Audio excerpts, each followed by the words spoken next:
Hello everyone. कल हमने पढ़ा था, इसमें इंश्योरेंस के बारे में हमने पढ़ा था, जहाँ पे दो पार्टीज़ होती हैं, एक होता है इंश्योर्ड, एक होता है इंश्योरर। इंश्योर्ड अपनी लाइफ का या अपनी प्रॉपर्टी का इंश्योरेंस करवाता है इंश्योरेंस कंपनी से, बदले में एक छोटा सा अमाउंट पे करता है एनुअली, जिसे हम बोलते हैं प्रीमियम। और उसके बदले में किसी अकरेंस ऑफ इवेंट पे उसे पैसे मिल जाते हैं, क्लेम मिल जाता है अगर लॉस उसे हो जाता है तो आज हम पढ़ेंगे प्रिंसिपल्स ऑफ इंश्योरेंस। ये बहुत ही ज़्यादा इंपॉर्टेंट टॉपिक है, क्योंकि काफ़ी कम्पिटिटिव एग्जाम्स में भी आता है। तो ध्यान से समझना, 8 प्रिंसिपल्स है, ध्यान से समझ लेना ज़रूर, बहुत इंपॉर्टेंट चीज़ है। 8 प्रिंसिपल्स हैं। पहला प्रिंसिपल इसमें से है principle of the utmost good faith, कि प्रिंसिपल है कि सबसे ज़्यादा भरोसा दोनों में होना ही चाहिए। दो पार्टी, जैसे आपको पता है, दो पार्टीज होती है, इंश्योर्ड और इंश्योरर। दोनों को ही एक दूसरे के साथ अपनी सारी की सारी इन्फॉर्मेशन, डिटेल इन्फॉर्मेशन जो होती है, डिस्क्लोज करनी मैंडेटरी होनी चाहिए, ज़रूरी होनी चाहिए, कोई किसी से कुछ छिपाए ना। फॉर एग्जाम्पल, जैसे इसमें लिखा भी हुआ है कि जैसे मिस्टर ए ने अपनी लाइफ का इंश्योरेंस करा लिया और मिस्टर ए को टीबी था 3-4 साल से, और उसने ये बात उनको नहीं बताई इंश्योरेंस कंपनी को, और 10 लाख रुपए का अपने लाइफ का इंश्योरेंस करा लिया, और वो 3-4 साल ही और ज़िंदा रहा और फिर टीबी की वजह से मर गया। तो इंश्योरेंस कंपनी को पता चलता है कि मिस्टर ए की मरने की वजह जो थी वो उसके टीबी की वजह से वो मरा है, और ये जो इलनेस थी उसकी बहुत पहले से है। तो उस केस में मिस्टर ए को इंश्योरेंस कंपनी कुछ भी पे नहीं करेगी, और जो उसका कॉन्ट्रैक्ट था, इंश्योरेंस कॉन्ट्रैक्ट जो हम बोलते हैं, वो वॉइड हो जाएगा। वॉइड का मतलब एक तरह से हो जाएगा कि वैलिड नहीं रहेगा, इनवैलिड हो जाएगा। तो इंश्योरेंस कंपनी उसे कुछ भी पे नहीं करेगी और उसका कॉन्ट्रैक्ट कैंसिल हो जाएगा। तो इसका मतलब क्या है कि दोनों को ही एक दूसरे के साथ में इन्फॉर्मेशन जो है, अपनी डिटेल्स जो है, टर्म एंड कंडीशन जो है, वो डिस्क्लोज करनी ज़रूरी होती है। प्रिंसिपल है, दोनों के बीच में एक दूसरे के ऊपर भरोसा होना चाहिए। अगर किसी को कोई इलनेस है या कुछ भी प्रॉब्लम है तो उसको डिस्क्लोज करनी ज़रूरी है। और सेम तरीके से इंश्योरेंस कंपनी को भी अब अपनी सारी terms and condition, insurance policy से रिलेटेड जो भी इंश्योर्ड ले रहा है वो भी सारे डिस्क्लोज करना ज़रूरी होता है इंश्योर्ड को। फिर नेक्स्ट पॉइंट है हमारा principle of insurable interest. Principle of insurable interest क्या कहता है? जो इंश्योर्ड है अपनी प्रॉपर्टी का, अपनी लाइफ का, जिस भी चीज़ का इंश्योरेंस करा रहा है, उस चीज़ में उसका इंश्योरेबल इंटरेस्ट है। इंश्योरेबल इंटरेस्ट का मतलब क्या होता है कि वो उसे नुकसान नहीं पहुंचने देगा, उसकी पूरी तरीके से रक्षा करेगा, बचाएगा उसको। This means that if there is any damage to life और property so insured, the insured will have to incur loss due to damage. कहाँ है इसका मीनिंग? हाँ, ये सेकंड लाइन में इसका मीनिंग है, for a valid insurance contract it is essential that the insured has full interest in property और life so insured by him. ऐसा नहीं है कि वो जानबूझ के ही मतलब जला दे सामान जिससे उसका पैसा मिल जाए, वो चीज़ नहीं होनी चाहिए। उसका प्रॉपरली इंश्योरेबल इंटरेस्ट होना चाहिए। जो रिलेशनशिप है between insured and subject matter of insurance, जैसे कि मैं हूँ या मेरी लाइफ है या मेरा स्टॉक है, उसके बीच में एक रिलेशनशिप होनी चाहिए कि ऐसा ना हो कि वो जल रहा हो तो मैं उसे बचाऊँ ना। उसकी सेफ्टी रखना भी मेरी रिस्पॉन्सिबिलिटी बनती है। जैसे कि अलग अलग कॉन्ट्रैक्ट्स में अलग अलग इंश्योरेबल इंटरेस्ट हो सकता है, अलग अलग टाइम पे इंश्योरेंस इंटरेस्ट हो सकता है। जैसे कि लाइफ इंश्योरेंस के केस में अगर कोई हस्बैंड अपनी वाइफ की लाइफ का इंश्योरेंस करा रहा है और उसे डाइवोर्स दे देता है, तो डाइवोर्स के बाद में उसका जो इंश्योरेंस है, ऐसे इंश्योरेबल इंटरेस्ट उसका रहेगा नहीं, लेकिन तब भी उसका जो इंश्योरेंस कॉन्ट्रैक्ट है वॉइड नहीं कहलाया जाएगा, वो वैलिड कहलाया जाएगा, क्योंकि उसका कॉन्ट्रैक्ट के टाइम पे इंश्योरेबल इंटरेस्ट था। अब सेकंड केस है इसमें फायर इंश्योरेंस के केस में।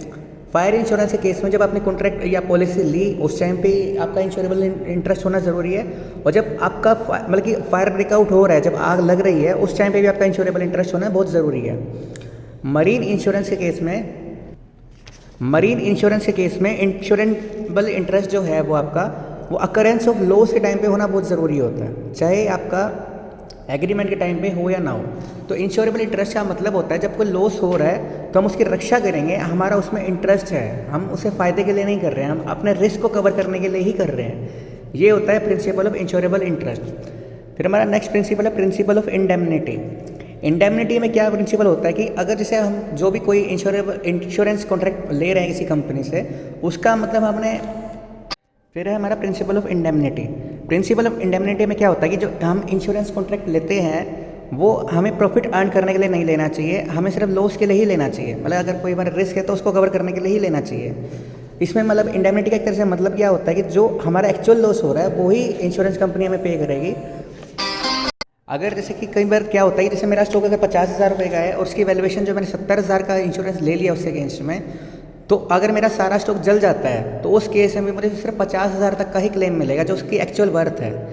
और अगर किसी केस में 50,000 के स्टॉक की वैल्यूएशन मैंने 30,000 की करी है, 30,000 का मैंने इंश्योरेंस लिया है, तो मुझे इंश्योरेंस जो क्लेम मिलेगा लॉस होने के केस में, तो मुझे 30,000 का क्लेम मिलेगा, ज़्यादा का नहीं मिलेगा। क्योंकि इंश्योरेंस कंपनी आपको वो अमाउंट पे करेगी जो एक तरह से आपका जो लोअर रहेगा। लोअर किस में से रहेगा? जो आपका लॉस है या फिर उसके एक्चुअल वर्थ है, जो इन दोनों अमाउंट में से जो कम रहेगी वो आपको अमाउंट मिलेगी लॉस के केस में। तो इंश्योरेंस प्रिंसिपल ऑफ इंडेमनिटी का एक तरह से मतलब क्या बना? जो आपका एक्चुअल लॉस होगा वो ही आपको मिलेगा, उसके अलावा आपको एक्स्ट्रा में कुछ नहीं मिल पाएगा। फिर नेक्स्ट है प्रिंसिपल ऑफ वारंटी। वारंटी में आपको जैसे पता है कि आपने कुछ सामान खरीदा, मोबाइल खरीदा, तो गारंटी वारंटी आपने सुना ही होगा। तो वारंटी का मतलब होता है कि certain terms and conditions which are to be fulfilled by the insured. जो टर्म्स एंड कंडीशंस होती हैं वो इंश्योर्ड द्वारा फुलफिल की जाएंगी। अगर इंश्योर्ड इन टर्म्स एंड कंडीशंस को फॉलो नहीं करता है तो इंश्योरेंस कॉन्ट्रैक्ट कैंसिल किया जा सकता है। अब दो तरह की टर्म्स एंड कंडीशंस होती हैं, या दो तरह की वारंटी होती है। एक होती है एक्सप्रेस, एक होती है इम्प्लाइड। एक्सप्रेस वारंटी का मतलब होता है कि वो टर्म्स एंड कंडीशंस जो इंश्योरेंस कॉन्ट्रैक्ट में मेंशन की गई हैं, रिटर्न वे में लिखी गई हैं, जिसका फॉर एग्जांपल इसमें लिखा हुआ है कि कोई पर्सन है जो शिप्स को एक ऐसे रास्ते से लेके जा रहा है जहाँ पे उसका नहीं लिखा गया है, मतलब कि जो कॉन्ट्रैक्ट में लिखा हुआ है उसके अलावा किसी और ही पोर्ट पे लेके जा रहा है, तो वो एक तरह से कॉन्ट्रैक्ट वैलिड नहीं रहेगा, वो खत्म हो जाएगा। नेक्स्ट है इम्प्लाइड वारंटी। इम्प्लाइड वारंटी का मतलब होता है कि वो टर्म्स एंड कंडीशन जो लिखी नहीं हुई है, मेंशन नहीं की गई है, लेकिन एक तरह से अंडरस्टैंडेबल होती हैं कि इन्हें आपको फॉलो करना ही करना है। जैसे कि कोई बाकी सारे शिप्स किसी एक पर्टिकुलर रूट से जा रहे हैं और आप किसी और रूट से जा रहे हो, तो वो एक तरह से इम्प्लाइड वारंटी का एक तरह से वायलेशन होता है। तो इसमें कुछ दो इसकी सर्टेन एक्सेप्शंस हैं इस प्रिंसिपल की। पहली एक्सेप्शन है जब हम कॉन्ट्रैक्ट में एंटर कर रहे हैं तो उसमें जो लॉ बना हुआ है उसको हमें फॉलो करना ज़रूरी है। नेक्स्ट एक्सेप्शन है इसकी जब इंश्योरर कोई इंश्योर्ड को फ्री कर देता है कि वो इस कॉन्ट्रैक्ट की कोई टर्म एंड कंडीशन को छोड़ सकता है, तो भी वो इसकी एक्सेप्शन बन जाती है।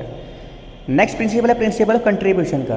प्रिंसिपल ऑफ कंट्रीब्यूशन में क्या होता है कि जब एक ही पर्सन या कोई एक कंपनी जो है किसी दो या तीन इंश्योरेंस कंपनी से इंश्योरेंस कॉन्ट्रैक्ट लेती है, तो उस केस में एक्चुअल लॉस के केस में तीनों ही कंपनीज एक पर्टिकुलर रेशो में एक लॉस कवर करेंगे। कोई भी कंपनी उसका फुल अमाउंट पे नहीं करेगी, जितना एक्चुअल लॉस होगा उससे ज़्यादा कोई भी कंपनी पे नहीं कर सकती है। मतलब कि अगर मान लो कि मैंने एक 3 कंपनी से अपना रिस्क कवर किया है, इंश्योरेंस लिया है, ए कंपनी से लिया 2 लाख रुपए का, बी कंपनी से 3 लाख रुपए का, सी कंपनी से 4 लाख रुपए का, टोटल हो गया 9 लाख रुपए का। बुक में 12 लाख का एग्जाम्पल है। और अगर मेरा लॉस हो जाता है 8 लाख रुपए का या 10 लाख रुपए का, जितने का भी मतलब 9 लाख रुपए तक का मैक्सिमम लॉस हो जाता है, तो उस केस में कंपनी मुझे पे करेगी 2, 3 और 4 की रेशियो में। मतलब कि सभी एक तरह से कंट्रीब्यूट करेंगे, कोई भी कंपनी फुल अमाउंट पे नहीं करेगी मेरा। अगर मान लो मेरा 5 लाख का लॉस होता है और ए कंपनी मुझे 2 लाख पे नहीं करेगी, 5 लाख का 2:3:4 में मुझे पेमेंट मिलेगी तीनों कंपनी से मिला के। फिर नेक्स्ट है हमारा प्रिंसिपल ऑफ सब्रोगेशन।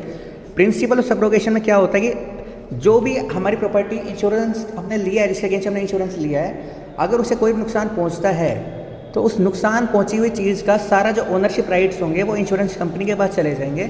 हमारे पास उसके कोई राइट्स हमारे पास नहीं रहेगा।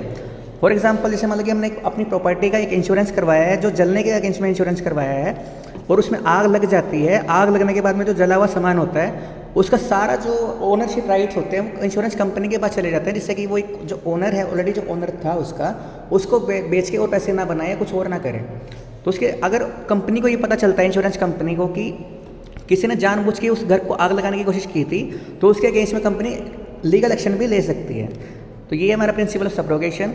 फिर नेक्स्ट है हमारा principle of mitigation of loss. Principle of mitigation of loss में क्या होता है कि प्रिंसिपल एक सजेस्ट करता है कि इंश्योर्ड को अपने लॉस को मिनिमाइज करने की भी कोशिश करनी चाहिए। ये नहीं कि भी मैंने घर के का इंश्योरेंस करा रखा है, घर में आग लग गई, मेरे को कोई फर्क नहीं पड़ रहा कि भाई मैंने तो इंश्योरेंस करा रखा है, मेरा क्या जा रहा है। तो उस केस में उसे फायर ब्रिगेड को फ़ोन भी करना चाहिए, हर मैक्सिमम पॉसिबल एफर्ट उसे करने चाहिए, जिससे कि उसका लॉस जो है कम से कम हो सके, मिनिमाइज हो सके। उसे सेम एक्शंस वही लेने चाहिए। अगर उसका घर इंश्योर्ड ना होता तो उस केस में जो वो करता तो उसी केस में वो करना चाहिए, नहीं तो उसका इंश्योरेंस जो है, इंश्योरेबल इंटरेस्ट की जो बात थी वो खत्म हो जाएगी, उसका वो नहीं होगा, तो इंश्योरेंस कॉन्ट्रैक्ट कैंसिल किया जा सकता है। तो मिटिगेशन ऑफ लॉस में क्या होता है कि वो सारे एफर्ट्स उसको करने हैं कि अपने लॉस को मिनिमाइज करने के लिए। फिर हमारा आता है आज का last point, principle of proximate cause. Proximate cause में क्या होता है कि कुछ कॉजेज ऐसे होते हैं जो हमारे इंश्योरेंस कॉन्ट्रैक्ट में लिखे हुए हैं, जिसके लिए हमने इंश्योरेंस ले रखा है, लेकिन अगर वो कोजेस की वजह से हमें लॉस नहीं होता है, कोई ऐसा कोज होता है जो नियरेस्ट कोज हो सकता है, उसकी वजह से हमारा सामान या डैमेज हो जाता है, तो उसकी वजह से भी हमारा इंश्योरेंस कॉन्ट्रैक्ट कैंसिल नहीं होगा, हमें अमाउंट मिल जाएगा। जैसे इसमें एग्जांपल लिखा हुआ है कि अगर कोई शिप है, मरीन इंश्योरेंस के केस में, अगर हमारा जो शिप है वो बार बार आइसबर्ग से टकरा रहा है, मतलब कि बर्फ़ की चट्टान से टकरा रहा है, और उसकी वजह से हमारा सामान डूब जाता है, ख़राब हो जाता है, तो उसकी वजह से भी हमें अपना इंश्योरेंस क्लेम मिल जाएगा। एज कंपनी उसके लिए मना नहीं कर सकती है, वैलिड कॉन्ट्रैक्ट रहेगा उसके लिए भी। तो प्रोक्सीमेट क्लोज का मतलब होता है, कोज का मतलब होता है कि nearest cause and not the remote cause shall be consider to establish the responsibility of bearing the losses. ठीक है, तो ये थे हमारे आज के 8 पॉइंट्स, 8 प्रिंसिपल्स इंश्योरेंस कॉन्ट्रैक्ट। बहुत इंपॉर्टेंट टॉपिक है, काफ़ी कंपिटिटिव एग्जाम्स में भी आता है, काफ़ी आगे तक आता है। अगर आपने हायर स्टडीज़ भी करनी है तो काफ़ी आगे लेवल तक भी आएगा, तो आप इसको ध्यान से पढ़ें और समझ लें और डाउट्स लेते रहें। Thank you.